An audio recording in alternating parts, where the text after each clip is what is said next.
जय हिंद। आप सभी का स्वागत है हमारे यूट्यूब चैनल लक्ष्य तक पर। सीटेट की हम लोग प्रैक्टिस सेट कर रहे हैं। आज का हमारा सब्जेक्ट है, देख लीजिए, बाल विकास, जो कि आपको पता होगा कि 7 जुलाई 2024 में आपका जो पेपर होने वाला है उसके लिए बहुत ही इम्पोर्टेंट है। चलिए प्रश्न वही इस क्लास में कराते हैं जिसकी संभावना हो पेपर में आने की। तो एक बार क्लास को शेयर कर दीजिए, उसके बाद क्लास को स्टार्ट करें। बाल विकास में हमने सीटेट में 30 नंबर पाया है, ठीक है। मैं 30 नंबर पाया हूँ और प्रूफ देखकर आप हमसे जुड़ सकते हैं। चलिए, हमने अपनी रिजल्ट की मार्कशीट जो है अपलोड कर दी है अपने चैनल पर, आप देख सकते हैं। तो यहाँ पर भी आप हमारे रिजल्ट को देख लीजिए। यहाँ पर रिजल्ट है, यहाँ देख लीजिए।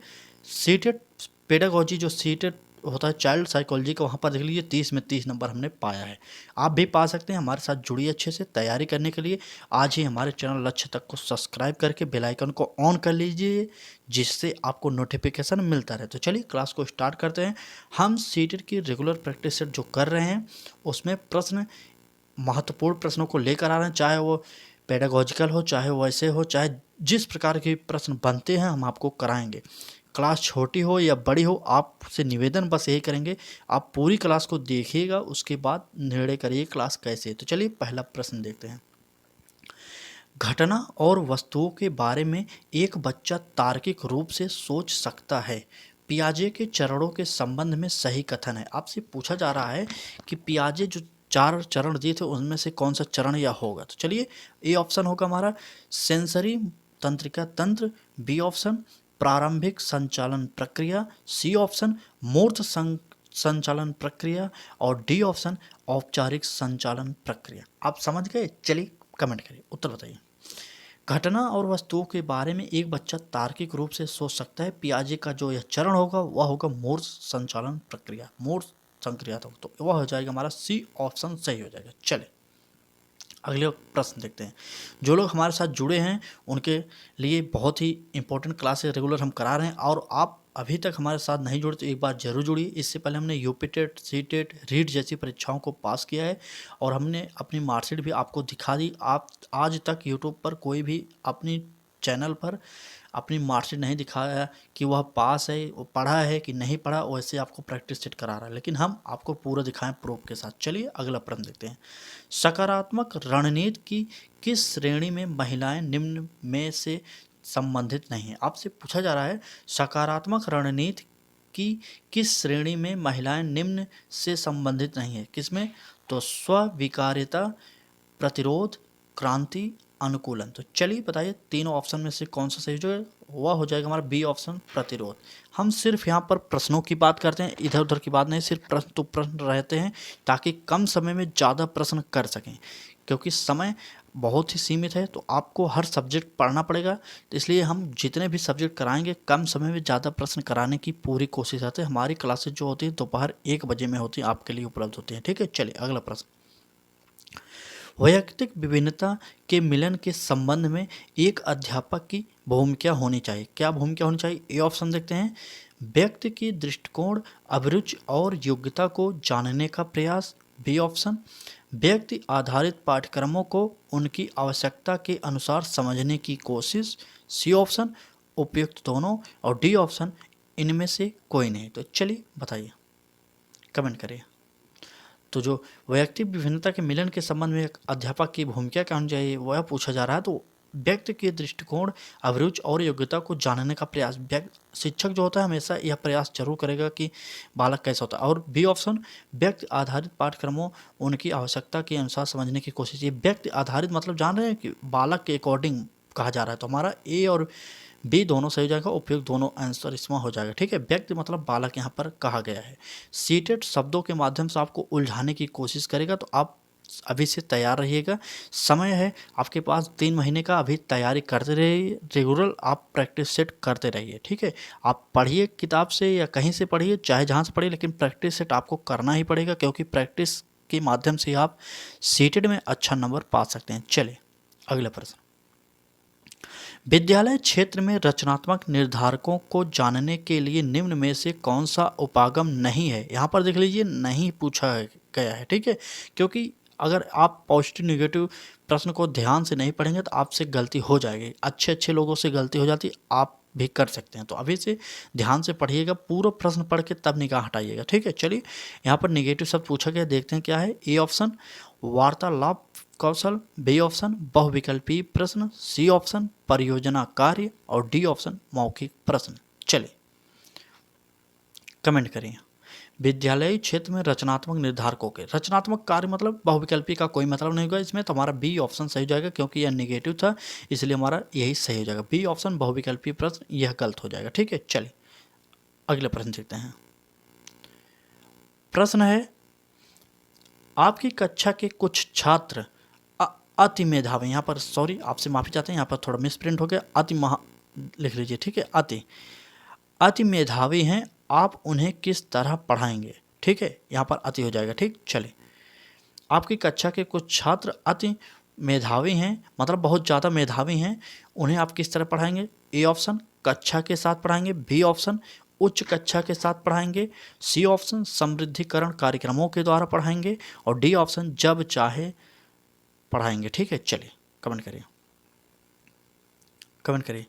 कुछ लोग इसमें बी ऑप्शन उच्च कक्षा के साथ मार देंगे, लेकिन यह हमारा गलत हो जाएगा, ठीक है। यह भी गलत हो जाएगा, कक्षा के साथ पढ़ाएंगे तो शैतानी करेंगे। हमारा सी ऑप्शन सबसे बेस्ट होगा, समृद्धिकरण कार्यक्रमों के द्वारा पढ़ाएंगे बच्चों को। चलिए, क्लास कैसी लग रही है? अगर क्लास अच्छी लग रही हो तो लाइक कर दीजिए, चैनल पर नया हो तो चैनल को सब्सक्राइब करके बेल आइकन को ऑन कर लीजिए, जिससे आपको नोटिफिकेशन मिलता रहे। कुछ लोग कह रहे थे कि नोटिफिकेशन नहीं मिलता, तो आपने नोटिफिकेशन बेल आइकन को ऑन नहीं किया होगा, इसलिए यूट्यूब आपके पास नोटिफिकेशन नहीं भेजता। आपसे हाथ जोड़ के निवेदन है, जो लोग सब्सक्राइब करते हैं वो लोग नोटिफिकेशन का जो बेल आइकन होता है उस पर ऑन करके ऑल पर कर देंगे, तभी आपको नोटिफिकेशन मिलेगा। चलिए अगले प्रश्न, नैदानिक परीक्षण का मुख्य उद्देश्य है, आपसे पूछा जा रहा है नैदानिक परीक्षण का मुख्य उद्देश्य क्या होता है। ए ऑप्शन कक्षा में प्रदर्शन के दौरान सामान्यतः कमजोर क्षेत्र को चिन्हित करना, बी ऑप्शन उपचारात्मक कार्यक्रम की विशेष प्रकृति की आवश्यकता, सी ऑप्शन अकादमिक कठिनाइयों के कारणों का पता लगाना और डी ऑप्शन छात्र की कठिनाइयों की विशेष प्रकृति को जानना। चलिए कमेंट करें, कमेंट करके बताइए कौन सा प्रश्न सही होगा। नैदानिक परीक्षण का मुख्य उद्देश्य क्या होता है। चलिए, तो हमारा सी ऑप्शन सही हो जाएगा, अकादमिक कठिनाइयों का पता लगाना, ठीक है। कारणों का पता लगाएंगे। नैदानिक परीक्षण मतलब कारणों का पता लगाना, सेम अर्थ होता है। नैदानिक परीक्षण का मतलब होता है कारणों का पता लगाना, उसके बाद उसका उपचार करना। जब आप नैदानिक परीक्षण के द्वारा कारणों का पता लगाएंगे, बालक में क्या कमी है, किस लिए वो पढ़ता नहीं, ये सब पता कर लेंगे, तो उपचारात्मक शिक्षा के माध्यम से उसका उपचार करेंगे और उसके दोषों को दूर करेंगे। तो इसलिए हमारा सी ऑप्शन सही हो जाएगा। अगला प्रश्न देखते हैं। एक कथन दिए गए, आप लोग कथन भी पढ़ते चलिए। हम आपको बता रहे हैं सीटेट में सभी चीज़ आपको पढ़ाया जाएगा हमारे चैनल के माध्यम से, चाहे जिससे भी प्रश्न हो साइकोलॉजी से संबंधित होंगे हम आपको कराएंगे, जिसके भी आने की संभावना होगी वही भी प्रश्न कराएंगे, कुछ इधर उधर नहीं कराया जाएगा। ये प्रश्न जो है किसी न किसी परीक्षा में पूछा गया, उसी के लिए हम आपके लिए लेकर आए। ये बिहार टेट 2011 में पूछा गया प्रश्न है, आप हल्के में मान लीजिए, हो सकता है कुछ भी पूछा जा सकता है। आज के समय में सीटेट इतना टफ पेपर करा रहा है, अभी समय है आपके पास, जितना भी पढ़ सकते हैं प्रैक्टिस सेट के माध्यम से पढ़ लीजिए, ठीक। अंतिम समय के लिए आपके लिए महामैराथन क्लास उपलब्ध कराई जाएगी, 4 से 5 घंटे में हर सब्जेक्ट कवर किया जाएगा, तो अभी आप पढ़ते रहिए, ठीक है। चलिए अगला प्रश्न देखते हैं। मनोविज्ञान शिक्षा का आधारभूत विज्ञान है, यह कथन किसका है। आपसे पूछा जा रहा है मनोविज्ञान शिक्षा का आधारभूत विज्ञान है, यह कथन किसका है। क्या ये बीएन झा का है, या स्किनर का है, या थॉर्नडाइक का है, या पियाजे का है। चलिए बताइए। तो मनोविज्ञान शिक्षा का आधारभूत विज्ञान है, यह कथन स्किनर महोदय का है, हमारा बी ऑप्शन सही हो जाएगा। चलिए अगला प्रश्न देखते हैं। अगला प्रश्न है हमारा, तो एक बार शेयर कर दीजिए आप लोग, वीडियो को ज़्यादा से ज़्यादा शेयर करते रहिए, आप लोग लाइक भी कर दीजिए, ताकि यूट्यूब, अब लाइक से कुछ होता नहीं, सिर्फ लाइक करते हैं आप, यूट्यूब अधिक से अधिक लोगों तक भेजता है इस क्लास को, ठीक है। ताकि आप लाइक करेंगे तो अधिक से अधिक लोगों को लाभ मिल जाएगा, यूट्यूब उनके पास भी भेजता है। चलिए अगला प्रश्न देखते हैं। आधुनिक मनोविज्ञान का अर्थ है, आपसे पूछा जा रहा है आधुनिक मनोविज्ञान का अर्थ क्या है। मन का विज्ञान है, आत्मा का विज्ञान है, शरीर का विज्ञान है, व्यवहार का विज्ञान। आपको पता होगा ये सभी मनोविज्ञान की शाखाएं हैं, सिर्फ शरीर का विज्ञान ये नहीं है। तो मन का विज्ञान, आत्मा का विज्ञान और व्यवहार का विज्ञान, ये सभी हैं। तो इस समय जो चल रहा है आधुनिक मनोविज्ञान की बात की जा रही है तो वह हो जाएगा व्यवहार का विज्ञान। और व्यवहारवाद के जनक किसे कहा जाता है, तो वाटसन को कहा जाता है। ठीक है, वाटसन को व्यवहारवाद का जनक कहा जाता है, आप जानते रहिए। चले, इंपॉर्टेंट है, व्यवहारवाद का जनक वाटसन को कहा जाता है, आपको पता होना चाहिए। चले अगला, व्यवहारवाद का जनक वाटसन, और वाटसन ने सामाजिक संरचना का सिद्धांत दिया था, आपको पता यह भी होना चाहिए। अगले प्रश्न देखते हैं। प्रश्न है हमारा, हिंदी अक्षरों को किस, एक मिनट सॉरी, आप, हिंदी अक्षरों को बालक किस आयु में पहचानने लगता है। जी हाँ दोस्तों, इंपॉर्टेंट प्रश्न है आपके लिए यह। चले बताइए, सीटेट जो होता है आयु से संबंधित प्रश्न हमेशा पूछता हुआ दिखाई दे रहा है। आप देख सकते हैं प्रीवियस ईयर पेपर सीटेट का उठा लीजिए, उसमें पता लग जाएगा आपको। ठीक है, चलिए, हिंदी अक्षरों को बालक किस आयु में पहचानने लगता है। क्या 3 वर्ष की आयु में पहचानने लगता है? बी ऑप्शन है 4 वर्ष की आयु में पहचानने लगता है, और सी ऑप्शन है 5 वर्ष की आयु में पहचानने लगता है, और डी ऑप्शन है 6 वर्ष की आयु में पहचानने लगता है। चलिए कमेंट करिए, क्लास कैसी लग रही है, आप लोग कमेंट करके बताते रहिए आप लोग। ठीक है, चलिए, रोजाना दोपहर 1 बजे में क्लासेस होती हैं, कमेंट मत करिए। इस बात को लेकर आप देख लीजिए, रोजाना दोपहर 1 बजे में होते हैं। अगर आप हमारे चैनल से जुड़े हैं, बेल आइकन को ऑन किए होंगे, चाहे जब हमारी क्लासेज होंगे आपके पास यूट्यूब नोटिफिकेशन भेज देगा।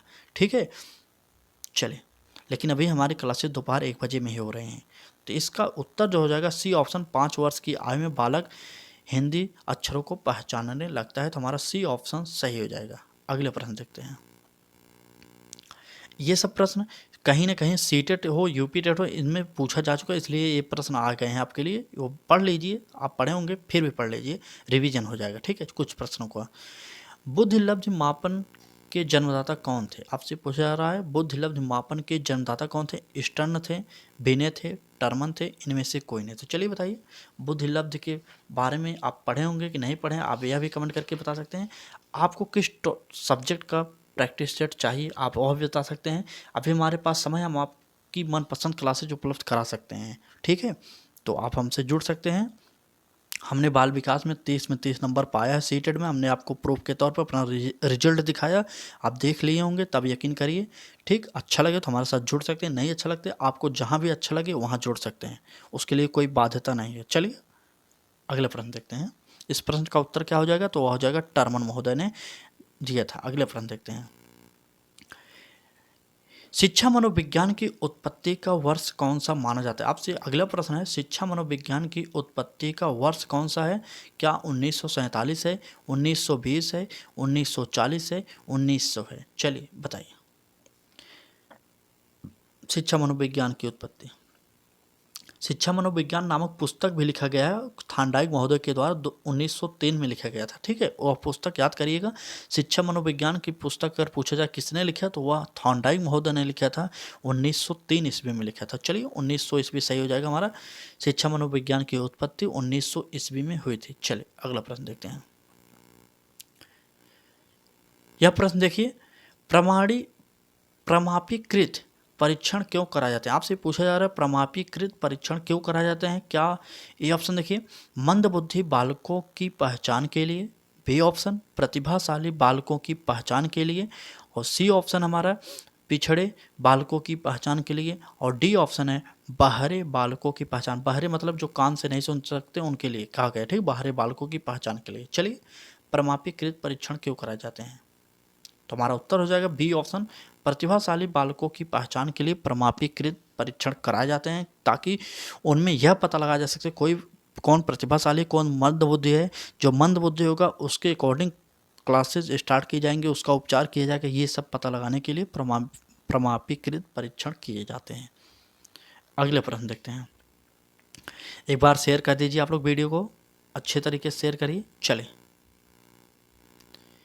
यह प्रश्न देखिए, यह इंपॉर्टेंट प्रश्न है। हमने आपसे पहले बोला था पियाजे की जो अवस्थाएं हैं वो सभी अवस्थाओं के बारे में आप डिटेल से पढ़ सकते हैं, क्योंकि इन अवस्थाओं से प्रश्न हमेशा सीटेट पूछ रहा है। तो हम आपसे विनम्र निवेदन करते हैं कि इन अवस्थाओं को पढ़िए आप। सीटेट बार बार इन शब्दों को इधर उधर करके प्रश्न पूछ ले रहा है आपको। चलिए प्रश्न देखते हैं क्या है हमारा।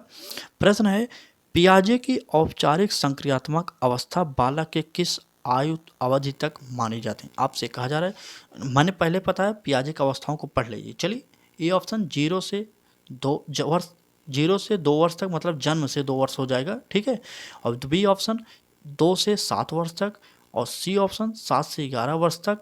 चलिए 7 से 11 वर्ष तक, और डी ऑप्शन 1 मिनट यहाँ पर 11 हो जाएगा, 11 से 15 वर्ष तक। चलिए बताइए,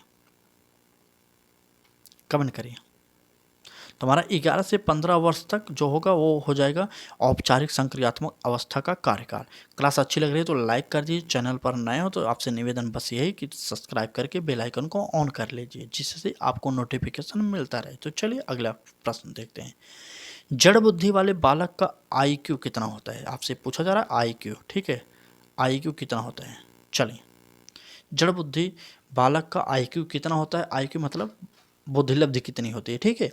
चले, क्या 11 से 120 होती है, 81 से 190 होती है, 71 से 80 होती है, या 71 से कम होती है? तो चलिए कमेंट करके बता सकते हैं आप लोग। चलें, क्या हम आपके लिए रोजाना एक प्रश्न ऐसे भी छोड़ दिया करें जिससे आपको कमेंट में उत्तर देने का मौका मिले? बताइए, कमेंट करके बताइएगा, जिससे हम अगले क्लासेस से आपको एक प्रश्न ऐसे दे देंगे ताकि आप कमेंट करके उत्तर बताइए। इस प्रश्न का जो उत्तर हो जाएगा, मंद बुद्धि का IQ जो होता है तो वह होता है 71 से कम। हमारा डी ऑप्शन सही हो जाएगा, 71 से कम। चले, यह क्लास कैसी लगी? क्लास अच्छी लगी हो तो लाइक कर दीजिए, चैनल पर नए हो तो सब्सक्राइब करके बेल आइकन को ऑन कर सकते हैं, जिससे आपको नोटिफिकेशन मिलता रहे।